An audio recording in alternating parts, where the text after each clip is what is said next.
ਅਗਲੀ ਖਬਰ ਵੱਲ ਚਲੀਏ। ਕੈਲੀਫੋਰਨੀਆ ਦੇ ਵਿੱਚ ਇੱਕ ਹੋਰ ਟਰੱਕਿੰਗ ਕੰਪਨੀ ਬੈਂਕਰਪਸੀ ਦੀ ਭੇਟ ਚੜ ਗਈ ਹੈਗੀ ਆ। ਵਾਈਜ਼ ਚੁਆਇਸ ਟਰਾਂਸ ਕਾਰਪੋਰੇਸ਼ਨ, ਇਹਦੇ 33 ਡਰਾਈਵਰ ਸੀ ਤੇ 33 ਦੇ ਕਰੀਬ ਇਹਦੇ ਜਿਹੜੇ ਆ ਪਾਵਰ ਯੂਨਿਟ ਸੀਗੇ। ਫਰੇਟ ਵੇਵਜ਼ ਨੇ ਅੱਜ ਇਹ ਖਬਰ ਛਾਪੀ ਆ। ਕਹਿੰਦੇ ਪਈ ਉਹਨਾਂ ਨੇ ਜੋ ਨਾਰਦਰਨ ਡਿਸਟ੍ਰਿਕਟ ਆਫ ਕੈਲੀਫੋਰਨੀਆ ਆ, ਹੇਵਰਡ, ਉੱਥੇ ਇਹ ਬੈਂਕਰਪਸੀ ਫਾਈਲ ਕਰ ਦਿੱਤੀ ਆ। 3PL ਨੂੰ 2009 ਦੇ ਵਿੱਚ ਸ਼ੁਰੂਆਤ ਇਹਦੀ ਕੀਤੀ ਗਈ ਸੀ ਤੇ ਸੈਨ ਫਰਾਂਸਿਸਕੋ ਏਰੀਆ ਦੇ ਵਿੱਚ ਇਹ ਸਰਵ ਕਰਦੀ ਸੀ। ਇਸ ਟਾਈਮ ਇਹਨਾਂ ਦੇ ਜਿਹੜੇ ਐਸੈਟਸ ਤੇ ਲਾਇਬਿਲਿਟੀ ਜੋ ਦੱਸੇ ਗਏ ਆ, ਉਹ 1 ਮਿਲੀਅਨ ਤੇ 10 ਮਿਲੀਅਨ ਲਗਾਤਾਰ ਇਸ ਹਿਸਾਬ ਦੇ ਨਾਲ ਦੱਸੇ ਗਏ ਆ। 49 ਤੋਂ ਵੱਧ ਕ੍ਰੈਡੀਟਰਸ ਜੋ ਇਹਨਾਂ ਦੇ ਅਗੇਂਸਟ ਜਿਨ੍ਹਾਂ ਨੇ ਆਪਣਾ ਲਿਖਿਆ ਆ ਵੀ ਸਾਡੇ ਕੋਲ ਇਹਨਾਂ ਨੇ ਪੈਸੇ ਦੇਣੇ ਬਣਦੇ ਹੈਗੇ ਆ। ਐਰਿਕ ਕ੍ਰੈਸਪੋ CEO ਇਸ ਟਰੱਕਿੰਗ ਕੰਪਨੀ ਦਾ ਦੱਸਿਆ ਗਿਆ ਹੈ।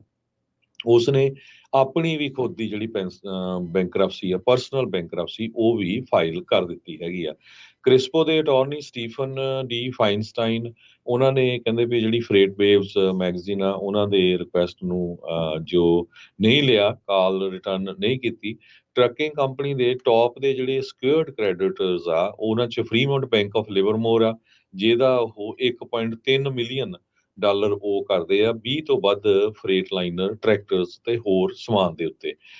ਪਟੀਸ਼ਨ ਦੇ ਵਿੱਚ ਇਹ ਵੀ ਕਿਹਾ ਗਿਆ ਆ ਵੀ ਪ੍ਰੋਪੈਲਾ ਕੈਪੀਟਲ LLC ਜੋ ਬਰੁਕਲਿਨ ਨਿਊਯਾਰਕ ਦੀ ਆ, ਉਹ ਵੀ ਉਹਨਾਂ ਦਾ ਲਾਰਜੈਸਟ ਅਨਸਿਕਿਉਰਡ ਕ੍ਰੈਡੀਟਰ ਹੈਗਾ ਆ।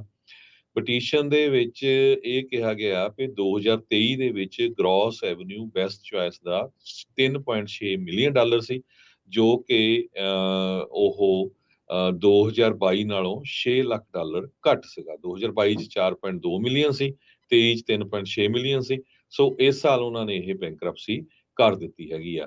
ਇਹ ਇਕੱਲਾ ਉਹਨਾਂ ਦਾ ਰੈਵਨਿਊ ਨਹੀਂ ਡਾਊਨ ਗਿਆ ਸੀ, ਪਿਛਲੇ 24 ਮਹੀਨਿਆਂ ਦੇ ਵਿੱਚ ਵਾਈਜ਼ ਚੁਆਇਸ ਟਰੱਕ 94 ਵਾਰ ਇਨਸਪੈਕਟ ਕੀਤੇ ਗਏ ਸੀ ਤੇ ਉਹਨਾਂ ਨੂੰ 5.3% ਟਾਈਮ ਆਊਟ ਆਫ ਸਰਵਿਸ ਕੀਤਾ ਗਿਆ ਸੀ। ਕਹਿੰਦੇ ਵੀ ਇਹ ਜਿਹੜਾ ਆ ਇੰਡਸਟਰੀ ਨਾਲੋਂ ਕਾਫੀ ਲੋਅਰ ਸੀ, ਜੋ ਇੰਡਸਟਰੀ ਦਾ 22% ਦੇ ਕਰੀਬ ਹੈਗਾ FMCSA ਦੇ ਮੁਤਾਬਕ, ਜੋ ਸੇਫਰ ਸਾਈਡ ਆ।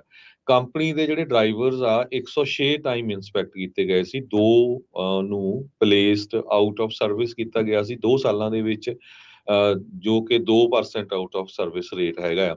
ਨੈਸ਼ਨਲ ਐਵਰੇਜ ਡਰਾਈਵਰਸ ਦੀ ਜੋ ਆਊਟ ਆਫ ਸਰਵਿਸ ਪਲੇਸ ਕੀਤੀ ਜਾਂਦੀ ਉਹ 6.7% ਆ।